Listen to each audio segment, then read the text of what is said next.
Saya selalu pikir yang seperti orang pikir bahwa dia minta porsi 2 kali lipat untuk dapat mujizat. Tapi Rita kasih suatu pencerahan bahwa ternyata dia minta double portion karena dia minta kekuatan. It's a different meaning now bahwa dia sebenarnya minta kekuatan dan itu mengingatkan aku gitu untuk selalu minta wisdom dalam perjalanan hidup kita.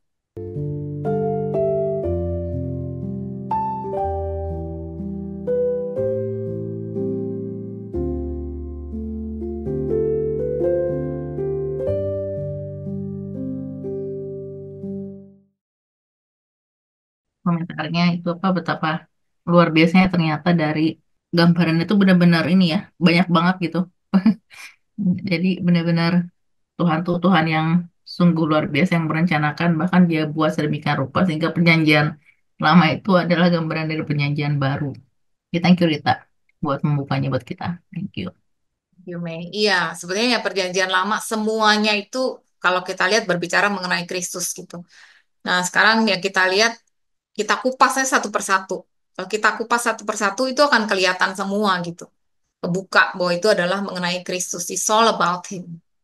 Dan pelajaran Elisha kali ini, Elijah and Elisha ini sangat apa ya, menambah menambah informasi yang sebelumnya saya tidak tahu seperti perjalanannya. Kalau si Rita bikin urutannya perjalanannya si Elijah and then Elisa, Elisha itu dari turun ke bawah, dari bawah naik ke atas sebenarnya sama aja gitu. Kalau nggak dikasih lihat gitu, mungkin saya nggak menyadari gitu. Tapi begitu Rita kasih lihat, oh ternyata jalannya sama, cuman dibalik gitu kayaknya permulaan dan awal dan akhir.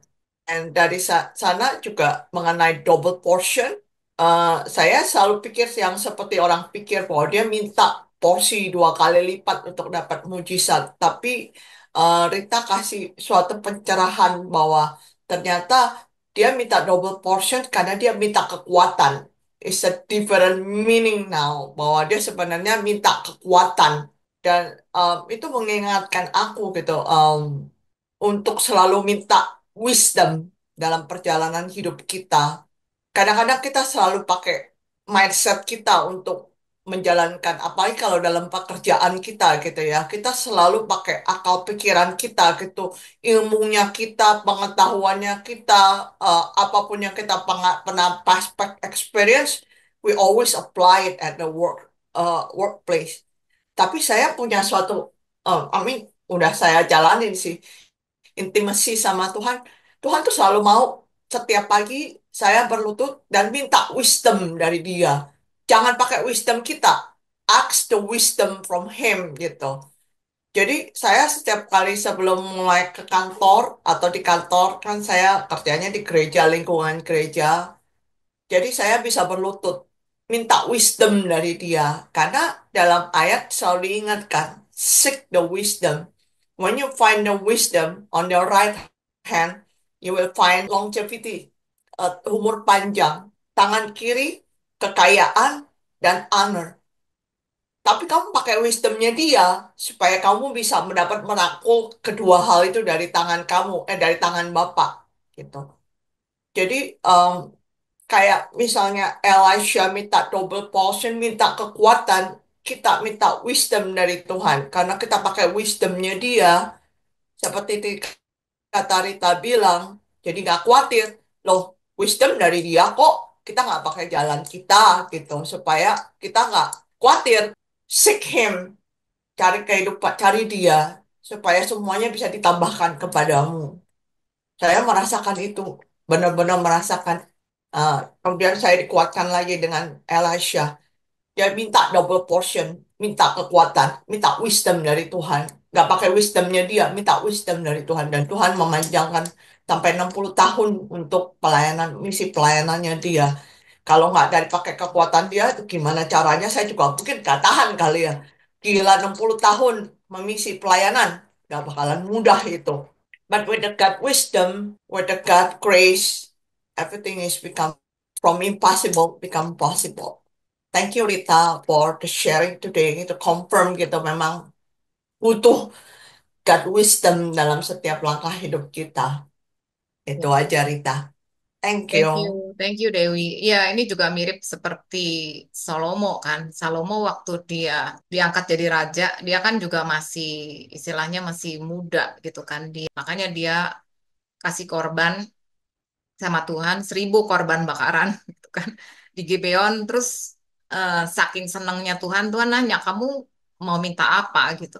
Terus dia bilang saya minta a hearing heart. Jadi di translation dibilangnya sih wisdom ya, tapi sebetulnya dalam bahasa aslinya itu artinya a hearing heart. Jadi hati yang mendengar gitu. Jadi bahwa dia bilang karena dia tuh nggak bisa, dia masih muda, dia nggak punya pengalaman, disuruh memimpin rakyat yang segitu banyak, kerajaan yang segitu gede gitu kan. Jadi dia pikir dia gimana caranya, dia cuma minta satu.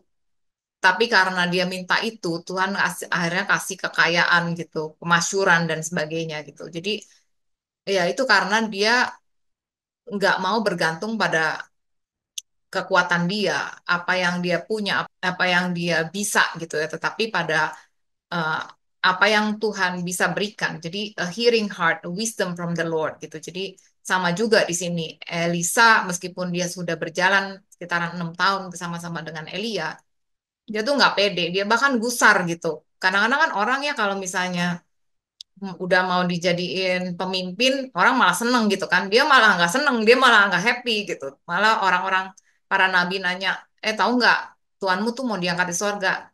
Dia langsung bilang, gue juga udah tahu, udah diem ya diem gitu. Jadi dia tuh kayak kesel gitu. Dia dia nggak mau sebetulnya dia ditinggalin sama Elia. Makanya terus dia minta kekuatan double portion of his strength basically kan gitu.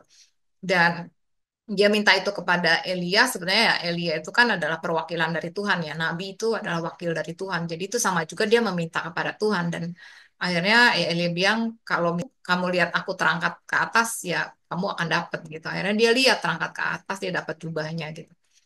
Jadi ya itu sih, setiap hari ya kita perlu perlu wisdom dari Tuhan, kita perlu dengar apa yang Tuhan mau gitu, a hearing heart gitu kan. Jadi supaya kita nggak bergantung sama kekuatan kita sendiri, tapi itu juga penting bahwa kita firman Tuhan itu masuk gitu ya ke dalam pikiran dan hati. Jadi ketika ada situasi kita tuh ingat gitu.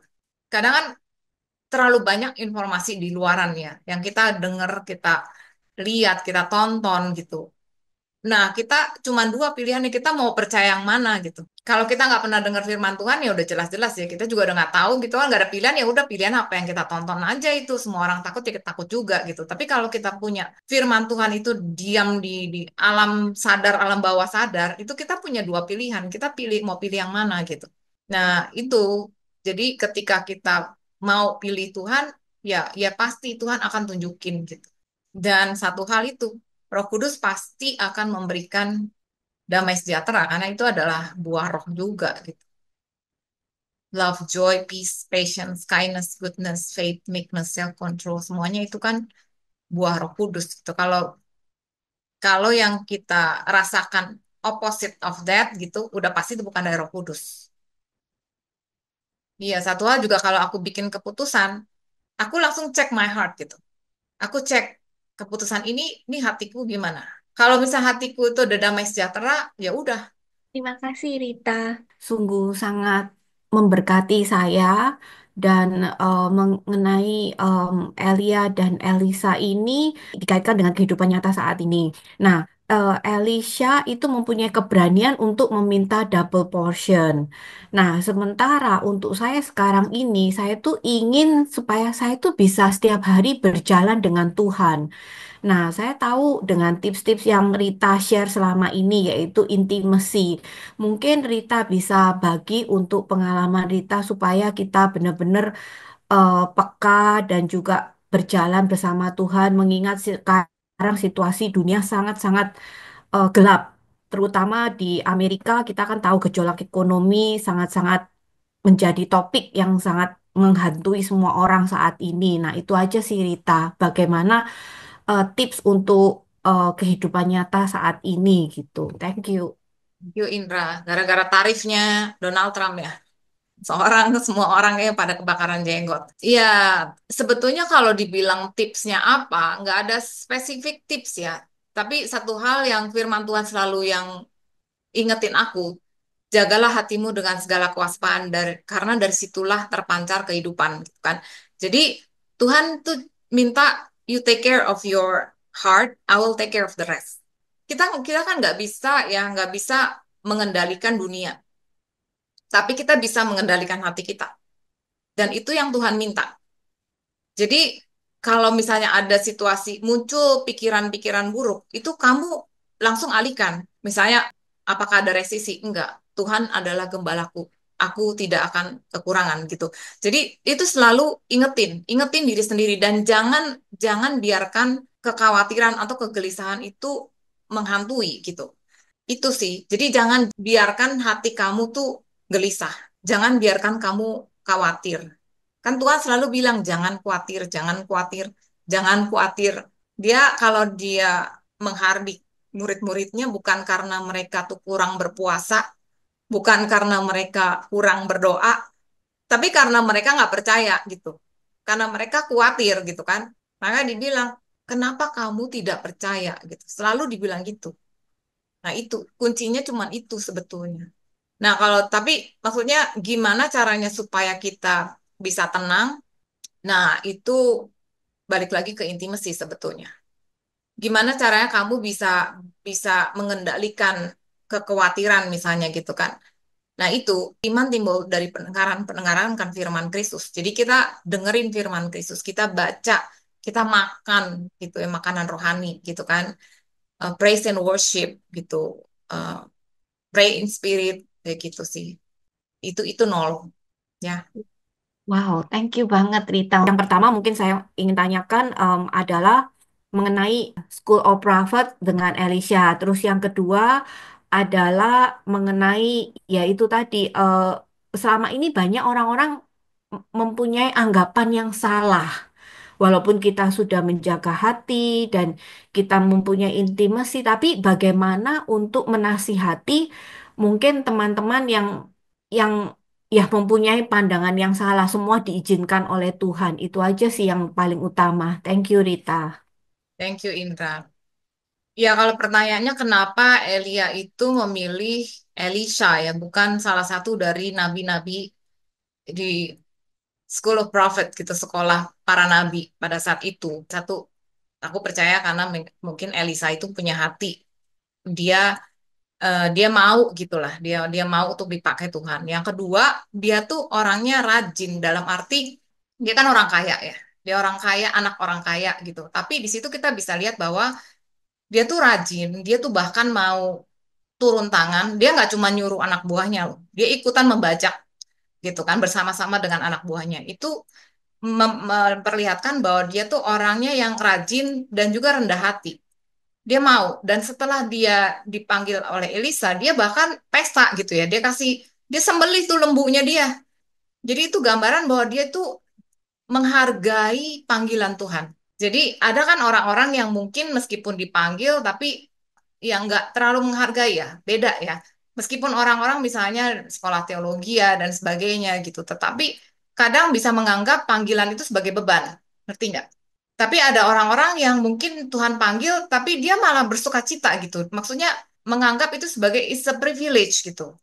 Jadi melakukan itu dengan sepenuh hati gitu kan. Kayak waktu Tuhan Yesus juga, Tuhan Yesus manggil ke-12 murid, dia nggak panggil di sinagog kan, dia panggil orang-orang yang ya tax collector lah, nelayan gitu kan. Orang-orang yang bekerja di marketplace. Ya, makanya orang-orang di sinagog gitu, para ahli Taurat Farisi itu menganggap rendah.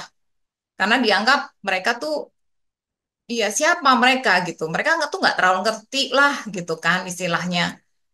Gitu. Tapi Tuhan justru memilih mereka satu, ya karena percaya hati mereka mau. Ya kedua, yaitu karena mereka tuh menghargai panggilan itu. Jadi ketika mereka dipanggil ya udah mereka mau, mereka menghargai. Sampai akhirnya kita bisa lihat juga kan setelah Tuhan Yesus ke sorga, mereka tuh semua jadi martir gitu kan. Karena mereka tuh punya passion di situ gitu. Ya Tuhan menghargai itu gitu. Misalnya orang-orang yang kalau misalnya orang dipanggil ya ya balik lagi hati kamu mau itu menganggap itu sebagai beban atau kamu menganggap itu sebagai privilege gitu kan. Ya balik lagi ke hati sih intinya gitu. Nah, terus pertanyaan mengenai gimana cara kita kasih tahu ke orang-orang mengenai bahwa Tuhan itu tidak mengendalikan segala sesuatu untuk melakukan kejahatan. Ya, selama kita bisa kasih tahu, ya kita kasih tahu gitu. Kita bisa kasih referensi gitu kan. Makanya kita juga pentingnya kita untuk ngerti apa yang terjadi di Perjanjian Lama itu seringkali bisa berbeda dengan di Perjanjian Baru. Karena di Perjanjian Lama Tuhan Yesus itu belum mati. Jadi Tuhan itu harus menghukum. Dosa itu harus dihukum. Disitulah keadilan Tuhan. Tetapi di Perjanjian Baru waktu Tuhan Yesus datang, dia tuh menanggung segala hukuman. Udah selesai di situ gitu. Jadi Bapak tuh nggak mungkin lagi menghukum. Anaknya sudah dihukum. Itu double hukuman itu nggak mungkin. Itu justru nggak adil kalau Tuhan Allah Bapa itu menghukum anaknya terus menghukum kita lagi dengan sakit penyakit, dengan bencana. Nggak bisa gitu loh. Jadi jangan samakan perlakuan itu. Karena apa yang dilakukan Tuhan Yesus, karena salib itulah membuat perbedaan. Ya seperti itu kita kasih tahu, tapi kalau orang nggak mau tahu, tetap menganggap itu Tuhan, ya terserah gitu kan. Itu kembali lagi kepada ya apa yang mereka percayai. Oke, mari kita berdoa. Bapa kami mengucap syukur Bapa karena Engkau adalah Allah yang dahsyat. Engkau baik Bapa dari dulu sekarang sampai selama-lamanya. Dan Engkau mengasihi kami. Dan setiap kejadian yang ada di dalam Alkitab, bahkan itu menunjukkan betapa luar biasanya Engkau. Engkau Allah yang dahsyat. Engkau Allah yang mengasihi kami. Dan Engkau yang mengungkapkan hati Engkau. Dan bahkan begitu banyak kejadian-kejadian sebenarnya adalah gambaran atau bayangan dari apa yang diselesaikan oleh Kristus anakmu ketika dia ada di bumi. Ajar kami untuk senantiasa memandang pada Kristus yang memulai dan menyelesaikan iman kami. Terima kasih Bapa. Kami mau serahkan seluruh kehidupan kami, ajar kami untuk peka, mendengarkan Engkau, dan tidak bergantung kepada apa yang kami terima melalui panca indera, tapi ajar kami untuk memiliki hati, memiliki telinga yang mendengar kepada firman Engkau, mendengar kepada rohmu yang ada di dalam kami. Karena rohmu yang ada di dalam kami lebih besar dibanding roh lain yang ada di bumi, dan kami adalah orang-orang yang lebih dari pemenang, karena Kristus sudah menang untuk kami. Terima kasih Bapa, kami mau serahkan seluruh kehidupan kami, seluruh keluarga kami. Kau berkati kami dan keluarga kami. Engkau melindungi kami. Kau menyinari kami dengan wajah-Mu dan Kau memberikan pada kami kasih karunia-Mu. Kau menghadapkan wajah-Mu kepada kami dan berikan pada kami damai sejahtera-Mu. Kasih-Mu Bapa, kasih karunia-Mu Tuhan Yesus menyertai Engkau Roh Kudus menyertai kami sekarang sampai selama-lamanya di dalam nama Tuhan Yesus kami berdoa dan mengucap syukur. Amin.